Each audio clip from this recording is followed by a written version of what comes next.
Bonjour à tous, bienvenue dans cette nouvelle vidéo. Aujourd'hui, on va s'intéresser aux relations sociales et comment améliorer nos relations avec les autres. Could you find a way to let me down slow? I'll be so lonely.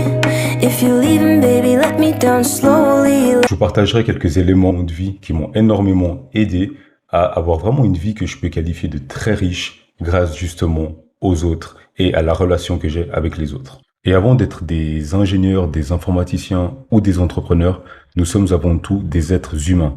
Des êtres donc de liens, d'émotions et comme j'aime le dire, de vibrations.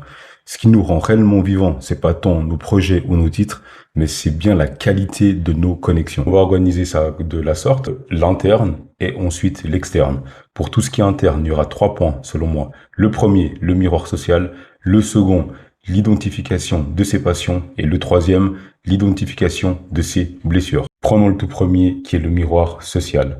Je ne sais pas si vous avez déjà remarqué, ce que vous n'aimez pas chez une autre personne, il y a de fortes chances que vous l'ayez déjà en vous. Identifier cet aspect est déjà un joli chemin parcouru et c'est une preuve d'intelligence émotionnelle très importante. Lors de mon ancien travail, je m'en souviens, je critiquais toutes les personnes qui n'allaient pas dans les détails quand il fallait faire quelque chose. Et moi, j'étais celui qui détestait aller dans les détails. Je ne le faisais pas, mais par contre, j'étais très doué pour critiquer.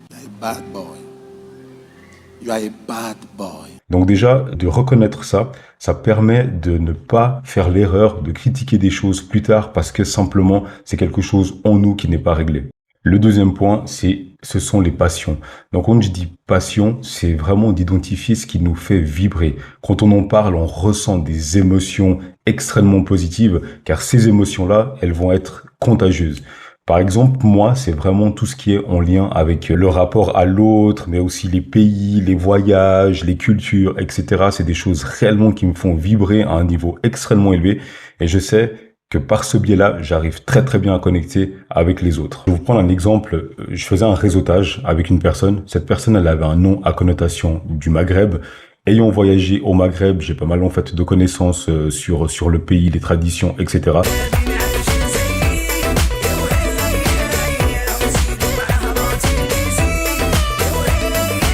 Par rapport à son nom, je lui ai posé des questions sur ses origines, etc. On a dérivé un petit peu sur la culture, après un petit peu de politique et autres. Et j'ai réseauté de manière très qualitative. On a vraiment croché. C'est là où on a pu trouver en fait des points communs, des centres d'intérêt communs. Et ça, je pense que c'est quelque chose qu'on sous-estime vraiment. C'est en tout cas pas les diplômes, c'était pas le parcours. Au départ, ça a été vraiment sur ce qui me faisait vibrer en fait. Sinon, un autre réseautage que j'avais fait, et pas des moindres, en 2015, je revenais du Luxembourg, puis entre Metz et Strasbourg, il y a environ 1h05, 1h10, je sais plus, où le train ne s'arrête pas. J'étais dans le train, je faisais des exercices de maths parce que je devais refaire un examen pour la haute école à l'époque. Et il y a un couple, ils sont venus. Et le gars, il a commencé à me poser des questions, ce que je faisais, etc. Après, on a commencé à parler de politique. Il me demandait comment ça se passe en Suisse et autres. Et en fait, le gars, il avait une entreprise d'import-export à San Diego et il prenait des étudiants français. Il m'a tendu sa carte, il m'a dit, bah écoute, ce serait chouette de prendre pour une fois un étudiant qui vient de la Suisse. Donc je te laisse m'écrire et puis on regarde et puis tu peux venir faire un stage dans mon entreprise à San Diego.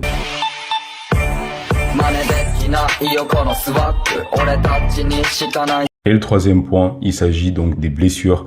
Ce point-là, forcément, il nécessite un travail beaucoup plus important. Parfois, ça peut même être le travail d'une vie.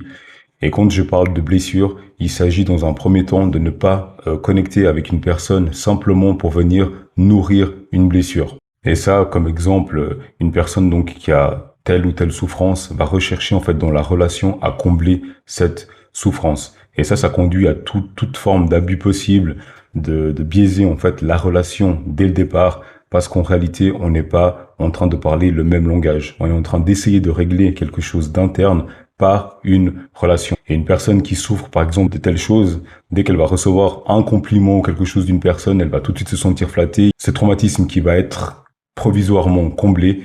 Et là, c'est l'ouverture absolument à toutes les choses en fait négatives qui peuvent se passer dans une relation entre deux personnes, selon moi. Concernant ce dernier point, le problème, c'est que on se retrouve dans une forme de prison, dans une prison invisible où tout ce qui se passe en fait à l'extérieur, y compris nos relations, sont uniquement basées sur cet intérieur qu'on n'a pas été quelque part réglé. Ça peut être très problématique et je pense qu'il y a beaucoup de relations en fait qui ne fonctionnent pas aussi et grandement à cause de ça. Comme c'est pas le travail de l'autre de venir combler mes blessures, il y a un moment où je vais être de toute façon pas satisfait parce que il y a quelque chose qui va pas être comblé et parce que simplement c'est pas son rôle. Moi personnellement, j'avais beaucoup d'insécurités et ces insécurités-là me faisaient aller toujours vers un type de profil et de mettre dans des situations qu'en fait qui ne me convenaient pas. Donc non seulement je me mettais dans des situations où il y avait un très haut degré de contrôle, donc je me mettais avec des gens qui étaient très contrôlants, et au final, je me trouvais quelque part enfermé, puis en fait, c'est simplement qu'il y avait des insécurités, j'avais mes insécurités qui me faisaient aller vers ce type de profil.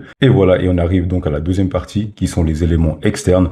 Donc plus vous serez en accord avec les éléments qu'on a vus précédemment dans la première partie, et plus vous pourrez réellement faire quelque chose de magique dans les relations sociales, c'est déjà de vous intéresser vraiment à l'autre. What do you think? Can you see me? Pas pour ce que la personne peut nous apporter, mais sur quoi on peut construire, qu'est-ce qu'on peut construire ensemble, où est-ce qu'on peut aller. Et des belles relations, on peut faire des choses magnifiques. Une relation qui est très satisfaisante, on peut justement éprouver de la joie, de la confiance et autres. Et en fait, on va avoir des énergies qui vont être positives. Et ces énergies positives-là, toutes les personnes qui seront autour, elles vont en bénéficier. Donc, il y a bien quelque chose à co-construire. Et moi, ce que j'entends par vraiment s'intéresser à l'autre, c'est déjà dans un premier temps de ne strictement rien attendre avant d'aller dans une relation, de simplement se laisser vivre et laisser la magie opérer, de considérer chaque relation comme égale, indépendamment du statut, indépendamment de la personne, comme elle est, ce qu'elle fait, etc. De réellement de partir sur un terrain neutre. Et ça aussi, c'est un bon levier, quelque part, de savoir à quel point on est à l'aise avec soi-même. Est-ce que justement on se dit qu'on peut aller dans différentes sphères, dans différents mondes, ou est-ce que justement on va avoir des jugements et commencer à sélectionner. Et moi, ça c'est un truc que j'ai beaucoup appliqué et que j'applique toujours, qui me donne beaucoup de richesse et d'abondance, c'est qu'en fait moi c'est complètement égal. Ça pourrait être un directeur général de tel truc, ça peut être, en fait c'est des choses que je ne vois pas. Je les vois même pas en fait. Je vois au-delà de ça. Pour illustrer juste ce point-là, je vais prendre un fait que j'avais vécu à l'époque où j'étais au chômage. On jouait un rôle, c'était une forme de théâtre. Et il y avait une situation où une fille, elle avait dit « Comment est-ce qu'on fait en fait pour approcher des gens dans une entreprise de la direction qui sont haut placés ?» Donc je lui avais posé la question « Mais en fait, mais pourquoi est-ce que tu as envie de faire ça? Quelle est la raison profonde? Est-ce que c'est justement peut-être que tu as un manque de confiance et puis qui fait que tu as envie de... » Enfin, te questionner pourquoi, quelle est la raison en fait? Et après, de fil en aiguille, on avait discuté puis on voyait clairement que il y avait peut-être un manque de confiance quelque part qui faisait qu'elle voulait en fait s'entourer de personnes qui selon elle, elle jugeait hiérarchiquement ou au niveau de la position plus élevée. Pour finir, donc, les enseignements. Le premier, c'est que on ne peut pas plaire à tout le monde et c'est OK. Oh boy, I hate you, I do. Don't wanna be a friend, go shopping in a Benz. Et ça, je me le dis pour moi, je me le répète. J'étais quelqu'un qui voulait toujours plaire à un grand nombre jusqu'à ce que je comprenne que justement, les relations sociales, c'est quelque chose de qualitatif et c'est tout à fait OK de ne pas plaire à tout le monde. Et un autre point très important, à un moment donné de ma vie, quand il y a des gens en fait qui s'en allaient, qui n'étaient plus là, je les prenais extrêmement mal. Je disais mais comment c'est possible? Elle est pas loyale. Et aujourd'hui, avec tout le travail et le cheminement que j'ai fait, j'ai de la gratitude pour ces gens-là. Parce que je me dis mais purée, elles ont été là à un moment de ma vie. Elles ont été à un moment peut-être où je vivais d'autres situations, mais elles ont été quand même là.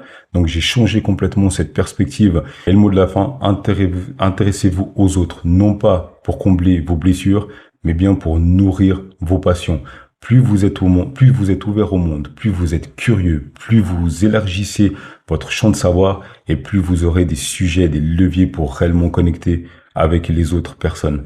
Là réside la réelle richesse, selon moi. Je suis le maître du monde! Wouhou! Donc voilà, on arrive au bout donc de cette vidéo. Si la vidéo elle t'a parlé, donc like, abonne-toi. Et surtout, partage-la à une personne à qui ça peut vraiment aider.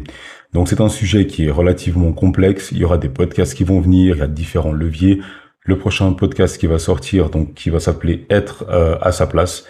Auteur, donc, Mickaël Lallemand, qui nous livre un contenu vraiment magnifique. Et je me réjouis, en fait, de vous offrir ça et de la publier. Merci beaucoup. On se revoit la semaine prochaine pour une nouvelle vidéo. Bye bye.